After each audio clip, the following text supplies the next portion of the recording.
So you don't need a personal brand because you are a middle manager stuck in a dead end job, right? Or could it be that you are a subject matter expert who's highly skilled in training new entrants? Hi there. My name is Neha, and as I started to work on this very new YouTube channel, and thank you so much for clicking on this one. Thank you. The one thing that I noticed on YouTube and everywhere else was that when people spoke about personal brand, they only talked about it either in context of creators who were trying to establish themselves on YouTube or other social media channels, or they spoke about it in terms of what your online or digital presence is. Whereas in reality, your personal brand goes far beyond that. It's not just about what you post, it's about how you show up in every situation, how you work, how you communicate, how you treat others. Whether online or offline, your brand is a reflection of your values and consistency. Your brand is a living, breathing thing wherever you are, in every action, interaction, not just on a screen. I've been working for what, 20 years now, and I was always in sales, and I had always had a love for branding and marketing. And I only got to flex my branding or marketing muscles really in 2015 when I started my venture. And that was the time when I realized that a lot of what your company's or your product's identity becomes is so dependent on what your brand stands for.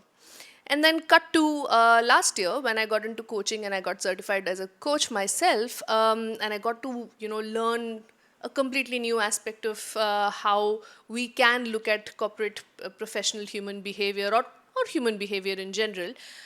I was able to sort of amalgamate my love for branding, which continues, with these coaching principles, and I realized, hey, that's what a personal brand is all about, right? It is all about how you show up, and you now can use these different tools to craft your own persona. And interestingly, a lot of the quotes or a lot of theories that I have heard over the years from marketing professionals or marketing gurus like this gentleman are also something that you can look at, break apart, and take towards creating your personal brand. So, Mr. Gordon says a brand is the set of expectations, memories, stories, and relationships that, taken together, account for a consumer's decision to choose one product or service over another. Think about a very good friend that you had in school, someone you were very close to at that point in time but are no longer in touch. What is that person to you today except for a set of memories, expectations, experiences, and some vague idea? That's what they are right now, right? And now zoom out and think about all the people that you have come across in your life. Think about, I don't know, think about your boss.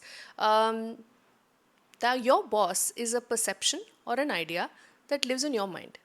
Now, they may be thinking of themselves or perceiving themselves entirely differently than what you think. But to you, their brand stands for a certain set of values, a certain set of experiences, a certain set of memories, and also a certain classification in terms of what their qualities are, what they're good at, what they're bad at. You have given them a category in your head and compartmentalized it, and that's where they live.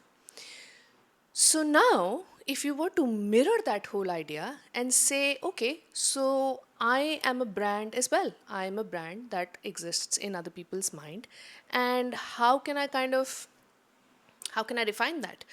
I'm not saying that you need to. There's entirely possible that you don't need to. But let's play along and say, how can I refine that? For that, what we need to think about is what a brand really does. In the simplest of terms, a brand helps you to recognize a product, assess its quality, and simplify the choice for you as a consumer. Let's visualize this. It's the long weekend. You have packed up your family, gotten your friends together, and all of you guys are off on a road trip. And you started early in the morning because you wanted to beat the traffic. If it's been a while since you're on the road, and now you want to, you're looking for a place to eat, everybody wants to go to the loo, your kids are getting cranky.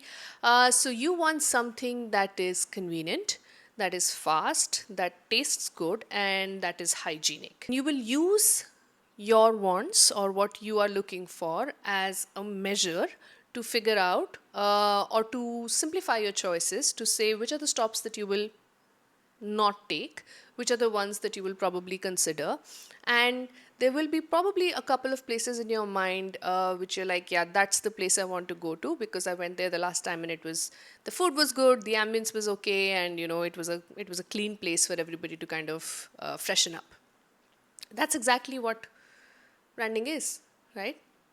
In your mind, you have a certain set of characteristics or qualities that you have given to your ideal choice.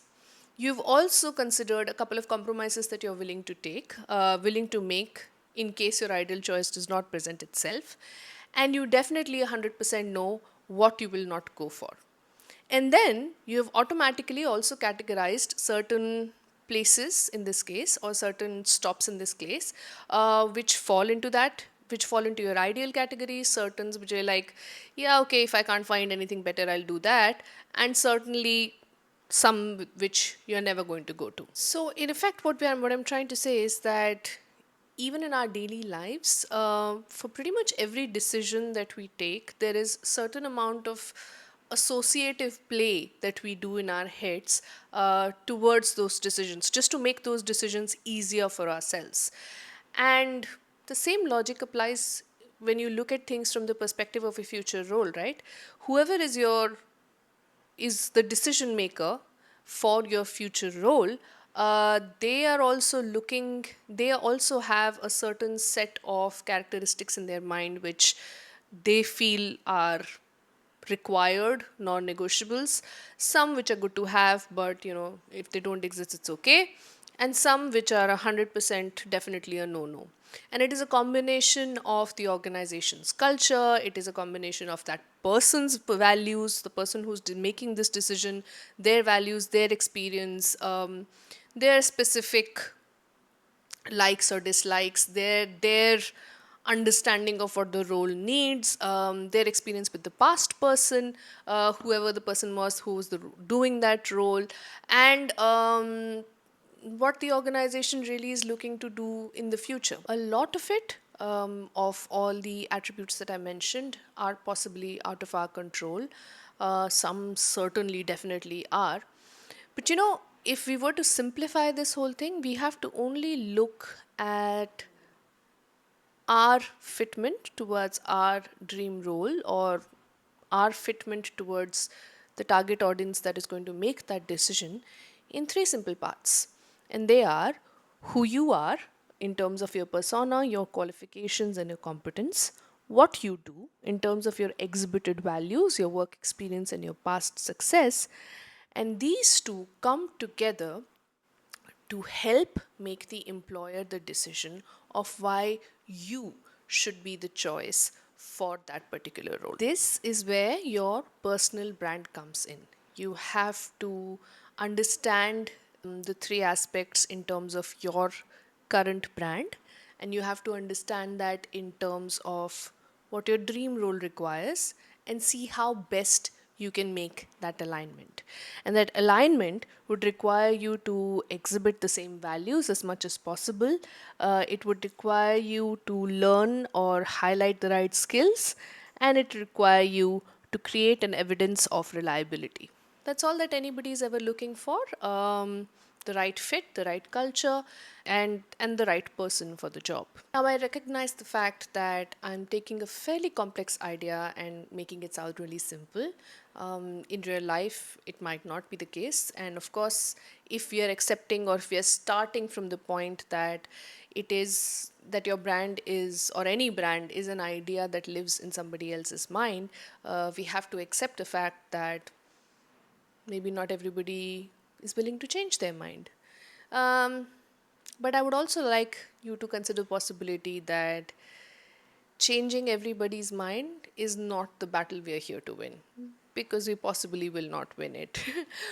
What I would like to do through this video and through the series of through the next series of videos is simply to change yours about yourself, because it's something that I have personally gone through. It has taken me 42 for almost 42 years to understand that I can think differently about myself. Forget about anybody else. I can think differently about myself, and I think that um, is the only barrier we need to cross for us to be able to do whatever we like. Not to be able to win whatever we like, but to be able to give it a shot. And to help you give it a shot, what I have done is that I've created a template of sorts, which is a series of questions, which helps you reflect a little bit and understand whether the way that you are thinking about your brand is the best way out there, and is there something else that you can do about it. The intention of the questionnaire is simply to, get some thoughts going, have some ideas running, help you understand if there are areas of refinement that are required. And I have categorized it into these three categories in terms of who you are, what you do, and why should anybody choose you. And if this whole template is something that you are interested in, please, send me a comment, send me a DM, and I'll be more than happy to share it with you. As always, thank you so much for taking out precious time and spending these last few minutes listening to me. I hope that this was helpful. I would I would love it if you share your comments and your thoughts with me on this video and what I can do to improve it. And subscribe, man. That's all. Yeah. I will see you soon. Bye bye.